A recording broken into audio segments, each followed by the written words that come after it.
Well, welcome back. Last time we talked about how functions are analogous to sentences in the English language in the sense that we can have subjects and verbs and objects and adverbs that modify how the verb works. So we can have a function, we have function inputs, we have the function that actually does the work, we have additional arguments to that function that modify how the function does the work, and then often we have some output of the function that is saved or that's stored in an object or something like that. So I want to get into function best practices, particularly, and this is very much specific to the R language because, and I'll go back to this, R is a vectorized language. So if we write functions, we have to keep that in mind. And some of you may have learned some basic computer programming in another language, and so you're used to writing for loops, and so you want to do anything in R, you write a for loop. Here's an example. So if we want to find the log, we've got a whole bunch of numbers and we want to take the logarithm of them and then add them all up. Well, what we could do is we could write this for loop that goes along the entire length of the vector, whatever the vector is, and adds, we start at 0, and then every single time we take the log of a number and add it up every single time. That's kind of tedious. And technically, that's how you would do it in a language kind of like maybe like Fortran or C or whatever. But in R, R is vectorized. So we don't have to write this for loop. Instead, we just say, find the log of all of the x's and then sum them. And then we get this code. If you want to learn more about this, if you've let's say that you've taken a programming course in C++ or in Java or something else, and you're used to writing a lot of for loops, and you think like, okay, I'm writing code in another programming language, time to write more for loops, you probably ought to take a look at this book called the R Inferno. And R is a functional programming language. Definitely make use of this. The fact that R is a functional and a vectorized programming language. Use this to your advantage. Now, as I said, R is a functional programming language, so we want to make sure that we're adhering to some function best practices as we're writing our functions. So functions should do one major thing and only do that thing and do that thing well. And the reason for this is whenever after you write a function, you should test the function. If you have a function that does everything and the kitchen sink, it washes your clothes, it performs least squares analysis, it cooks dinner, and it also walks the dog, you're going to have to write so much testing scripts for these functions about different interactions and like, okay, well, what if the user provides a dog collar but also data? Do I walk the data and then perform linear regression on the dog? Like, how does this work? And remember, a computer will give you what you ask for, not what you want. So remove a lot of the guesswork, remove a lot of the complexity from your own code by making your code modular, making your code into small compartmentalized pieces where each piece can be tested to make sure it works independently of the other pieces. Okay.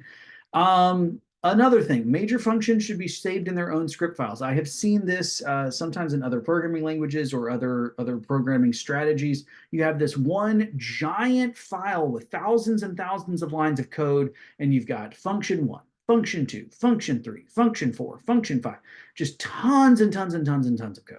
Okay, well, here's the issue. I want you to think about the last time you shared a file on Dropbox or Google Drive or Box Sync or OneDrive or something, and there were two different people. Sorry about that. We're back. So functions should be saved in their own script files, and the reason for this, this idea that if you've got a shared drive, if you have one giant document and there's two people, like one person needs to work on function 1, another person needs to work on function 80, they still both have to be in the same document because all of your functions are stored in this one giant file.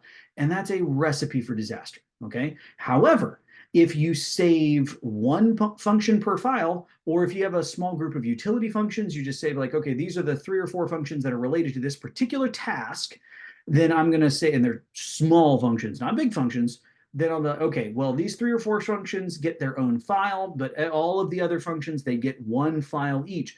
That way, if one person has to go into and make edits in function 1, and then another person has to go in and make edits to function 75, there's not any conflicts, okay? And they can be working in their own files independently and then save it, and you don't have any issues there. And then that's also point number 3, that if you have a lot of really, really tiny functions, like for instance, if you're like, okay, I want to write a function that's literally just to take the sum of the log of x, like really, this is like one line. You don't need an entire file for one line of function. You can store utility functions into one file, like called utility.r or something like that, and then document the utility functions. And that gets into this next point, documenting your functions. Okay, this is one of the things that makes R really amazing. Well, we know that R is a functional programming language in the sense that it's designed for you to be able to build onto it, but you absolutely have to make sure that the documentation for how to use the function stays with the function, okay? Imagine if you wrote 2 different files. One file had the actual function in it, and another file had the directions for how to use it. But then over the course of time, one of those files got corrupted, or someone forgot to copy a file, or whatever. And you could end up with documentation without the function, or you could end up with the function without the documentation. Both of those are a mess. So if you've got documentation with no function, you're like, okay, well, I know this function is supposed to exist. I know what it was supposed to do, but now I can't run it because the code's not there. Or you have the other side where like, well, I have this function, but I don't know what it does. I don't know who created it or why they created it, and I don't know how to fix it. I don't know how to make sure that it's doing what it's supposed to be doing. So you want to make sure that the documentation for the function and the function itself stay in the same file. And what you can do in R using code comments is you can even make sure that they stay in the same object. Again, I apologize for the interruption. So documenting our functions, very, very important. They allow us to have a communication, a conversation with people across time and space, if you think about it. You are going to write your code for 3 people. Yourself today, yourself in 6 months, and some people who maybe you've never met and maybe who've never seen your code. So it's important that when you write your functions, you try to be as clear of your intentions as possible. Okay. So function documentation needs to include some components here. Number 1, the name and the brief description of what it does. And then you also need to name and describe all of the arguments to that function. And then finally, a description of what the function returns, like what's the final end product of this function. You should, in a details section, describe how the function works if it's something that's not just intuitively obvious to everyone.